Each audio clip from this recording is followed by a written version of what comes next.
Iwo Jima is barely an island. 8 square miles of volcanic ash, sulfur vents, and black sand that swallows boots whole. No fresh water, almost no vegetation. One of the most inhospitable pieces of land on Earth. It was also, in early 1945, one of the most strategically critical. American B-29 bombers fly from the Marshall Islands to strike Japan, passing directly over it. Japanese radar there gave Tokyo advance warning before every raid. The Americans needed it neutralized. They needed its airfields, but they needed it as an emergency landing strip for crippled bombers that couldn't make it home across the open Pacific.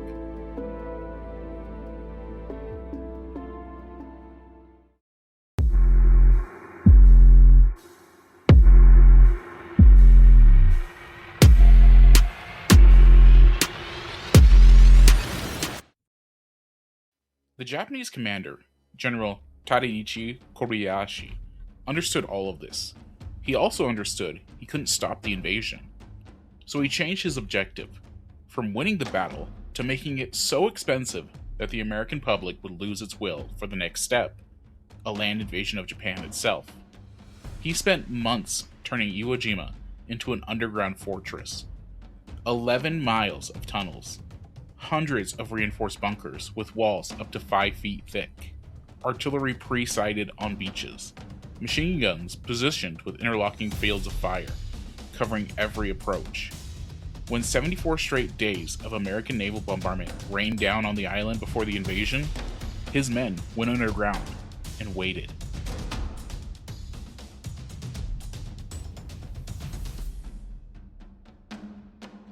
On February 19th, 1945, the first wave of Marines hit the beach, and the island came alive. Marine veteran James Blaine, 100 years old when he spoke about it publicly for the first time in 2025, remembered what his commanders told him before the landing. Don't worry about it. You'll only be there about 7 days. Their analysis of Iwo Jima, because it was so tiny, it looked like a piece of cake to go in there and take, was a very poor analysis. The black volcanic ash made movement almost impossible. Boots sank inches every step. Marines scrambled forward on their hands and knees. Vehicles bogged down. The beach trenches, natural ridges of volcanic sand several feet tall, stopped all wheel traffic cold. Then, Kobayashi's guns opened up. Artillery from both ends of the island. Mortars from positions that had survived 74 days of bombing under 5 feet of reinforced concrete. Every weapon on the island had been pre-aimed at that beach. More than 2,400 Americans became casualties on the first day alone, on a beach less than 3 miles wide. Marine David Penrod, who fought on Iwo, described the advance with the simplicity that says everything. We went inch by inch. All we did was move up, move up, move up. But it took us 36 days to go all the way to the other side of the island. It was only 5 miles, and it was fighting all the way. By nightfall on day 1, 30,000 Marines had landed. They had seized part of one airfield. They had 32 days left, and the hardest fighting still ahead of them. On day 5 of the battle, Marines fought to the summit of Mount Suribachi and raised the American flag. The men on the beach below saw it and cheered. Ships in the harbor sounded their horns. Joe Rosenthal photographed the second, larger flag being raised, becoming the most iconic image of the Pacific War. You know the photograph. What it didn't show was the 31 days of fighting still lay ahead, in gorges, in tunnels, in fortified ridgelines that planners had barely mapped. 3 of the 6 men in Rosenthal's photograph were killed before the island was declared secure. Marine veteran Joseph Camatini, who witnessed both flags raising, remembered his reaction. We never thought it was going to be a historic thing. We saw the bigger flag go up, we had a clear look at it, and said, it's about time. What came next was a landscape that seemed designed to kill human beings. Marines gave names to the worst of it.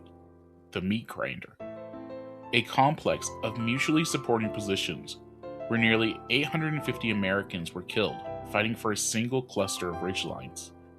Bloody Gorge, the final Japanese stronghold, a 700-yard ravine that took 8 more days and hundreds more lives to clear.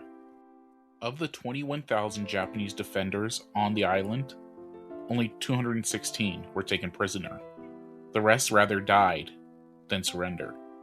Some in the tunnels, some by their own hand. 2 Japanese soldiers held out on Iwo Jima until 1949, 4 years after the battle had ended, because no one had told them the war was over. Medal of Honor recipient Herschel Woody Williams fought on Iwo Jima for 34 of the battle's 36 days. Decades later, he described what he tried and failed to leave behind. Iwo Jima was so horrific, so brutalizing, that I've attempted to wipe it from my mind, the bad things that took place there. I mostly succeeded, but there was one memory I could never wipe away, no matter how hard I tried. I could never forget the faces of the 2 Marines who gave their lives to protect me. I have asked that question 1,000 times. Why me?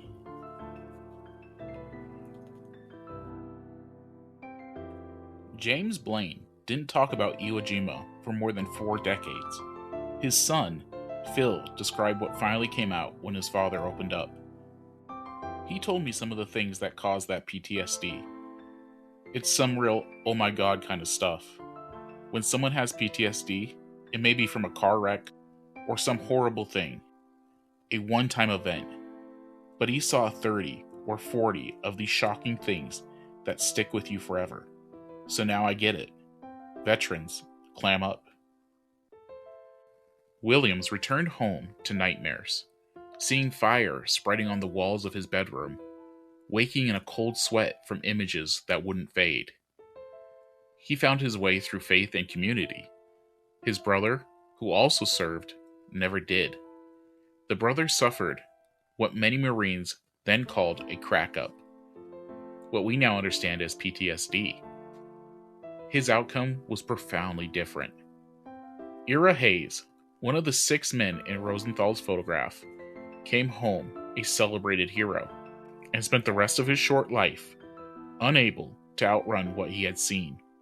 He died at 32. The war he carried inside him outlasted the war on the island. These were not weak men. They were 19 and 20-year-olds. They had survived something that left almost no one who had experienced it unchanged. The battle lasted 36 days. The island was declared secure on March 26, 1945. Nearly 6,900 Americans were killed. More than 19,000 wounded. Total casualties exceeding 26,000. Roughly 1 in 3 of everyone who landed. The Marine Corps suffered more dead at Iwo Jima in 36 days than in the entire First World War. 27 Medals of Honor were awarded, more than in any other single battle in American history. Admiral Chester Nimitz put it simply: among the Americans who served on Iwo Island, uncommon valor was a common virtue.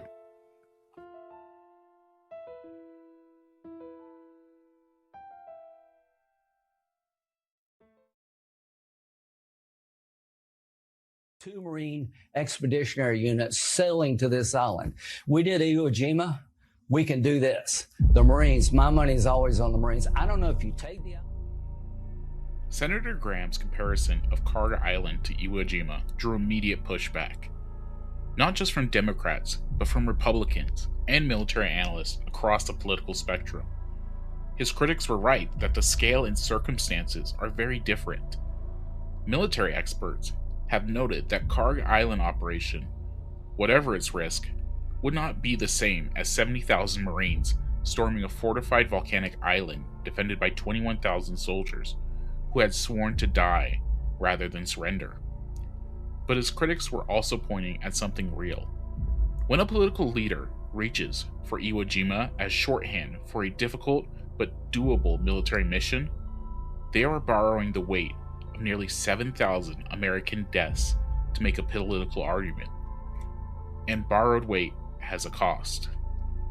A Marine general, when asked in 2022 how many casualties the US would likely suffer in a war with China over the Pacific Islands, he replied, "We're not doing an Iwo Jima again. That needs to be clear." The men who actually study these things understand what that name means. They do not use it lightly. They do not invoke it to end an argument on a Sunday morning talk show.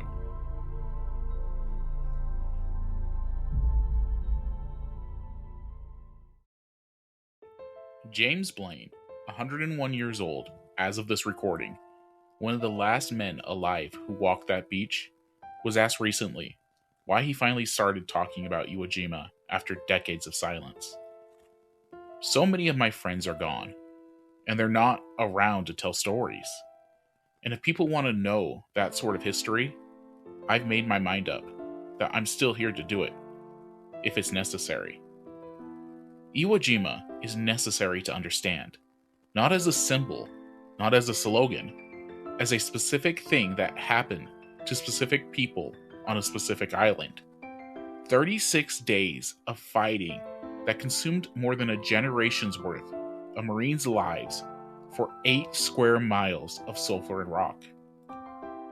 Whatever one thinks of the current debate in Washington about islands and operations and strategic objectives, those debates deserve to be had with full knowledge of what the word Iwo Jima actually carries. 7,000 Americans never came home from that island. Their average age was 19. They are owed, at minimum, the courtesy of not being invoked casually.